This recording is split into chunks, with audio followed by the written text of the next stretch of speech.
வணக்கம். ஜூலை மாதம் ராசி பலன்கள் 2024. இந்த ராசி பலன்கள்ல நம்ம என்னென்ன கிரகங்களோட பலன்கள பார்க்க போறோம் அப்படின்னு பார்த்தீங்கன்னா, மெயினா வந்து பெரிய கிரகங்களான சனி, ராகு, கேது, குரு இவங்களோட பலன்கள நம்ம பார்க்க போல. ஏன்னா இவங்க வந்து கோச்சார கிரகங்கள். வருடத்துக்கு ஒரு வாட்டி, 1 1/2 வருஷத்துக்கு ஒரு வாட்டி பேச்சாகக்கூடிய கிரகங்கள். இவர்களோட பலன்கள வந்து நம்ம டீட்டெயிலா பார்த்துட்டோம். இப்ப ஜூலை மாதம் ரிஷப ராசிக்கு ஏனைய கிரகங்கள் செவ்வாய், சந்திரன், சுக்கிரன், சூரியன், புதன் இவர்கள் ராசியிலேருந்து எந்த இடத்துல இருக்காங்க? அவங்க அந்த இடத்துல இருக்கிறதுனால ரிஷப ராசிக்கு ரோகிணி, கிருத்திகை, மிருகசீரிஷம் இந்த நட்சத்திரங்களுக்கு என்ன பலன் ஜூலை மாதம் முழுவதும் நடக்கப் போகுது அடுத்த 30 டேஸ் அப்படின்றத இந்த வீடியோவில் பார்க்கலாம். இப்போது சுக்கிரன் பார்த்தீங்கன்னா ராசிக்கு 2ஆம் இடத்துல இருக்காங்க.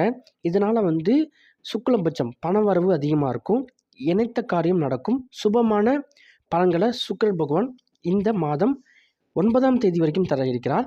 அதுக்கப்புறம் பார்த்தீங்கன்னா 9ஆம் தேதிக்கு அப்புறம் சுக்கிரன் வந்து 3ஆம் இடத்துக்கு போகிறார். அதாவது கடகத்துக்கு போகிறார். கடகத்துக்கு போனால் 3ஆம் இடத்துக்கு போவது வந்து சௌபாக்கியமாக இருக்கும், செல்வம் அதிகரிக்கும், வண்டி வாகன இதனால உங்களுக்கு வந்து வருமானம் வந்து அதிகரித்த வண்ணம் இருக்கும். அதே மாதிரி சூரியன் பார்த்திங்கன்னா இந்த மாதம் 17ஆம் நாள் வரைக்கும் 2ஆம் இடத்துல இருக்கார். அதாவது மிதுன ராசியில் இருக்கார்.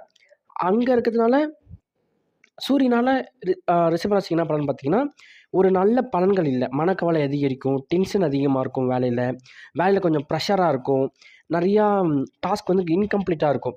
ஸோ இதெல்லாம் வந்து சூரியனால் ஏற்படக்கூடிய பலன்கள். 17ஆம் தேதிக்கு அப்புறம் என்ன பண்ணுறாரு, சூரியன் வந்து பேச்சேறார். ஆடி மாதம் எங்கே சூரியன் இருப்பார்? கடகத்தில் இருப்பார்.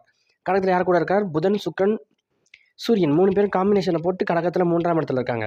3ஆம் இடத்துல சூரியன் போகிறது நன்மைன்னு பார்த்தீங்கன்னா நன்மை, வேலையில் வந்து பெண்டிங் டாஸ்கெல்லாம் கம்ப்ளீட் ஆகும், பொருள் வரவு ஏற்படும்.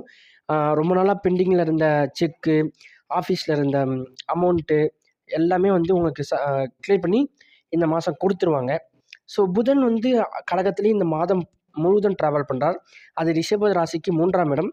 புதனால் கிடைக்கப்படக்கூடிய வந்து பலன்கள் பார்த்திங்கன்னா பகை உணர்வு, புத்தி குறைவு, கொஞ்சம் திங்கிங் ப்ராசஸ் வந்து ஸ்லோவாக இருக்கும், நினைவாற்றல் கம்மியாக இருக்கும், எந்த பொருளை எங்கே வச்சோன்றதை வந்து கரெக்டாக ரெகனைஸ் பண்ண முடியாது. இதெல்லாமே வந்து புதனால் இந்த மாதம் ஏற்படக்கூடிய பலன்கள் ஆகும்.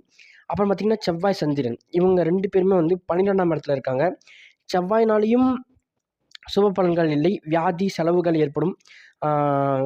வியாதி வந்தால் என்ன ஆகும்? டாக்டர்கிட்ட போகணும், மருந்து, ஊசி, ரத்த சார்ந்த பிரச்சனைகள் ஏற்படும், தலைவலி சார்ந்த, மூட்டு சார்ந்த, ஜாயின்ட் சார்ந்த பிரச்சனைகள் ஏற்படக்கூடிய வாய்ப்புகள் இந்த மாதம் இருக்குது.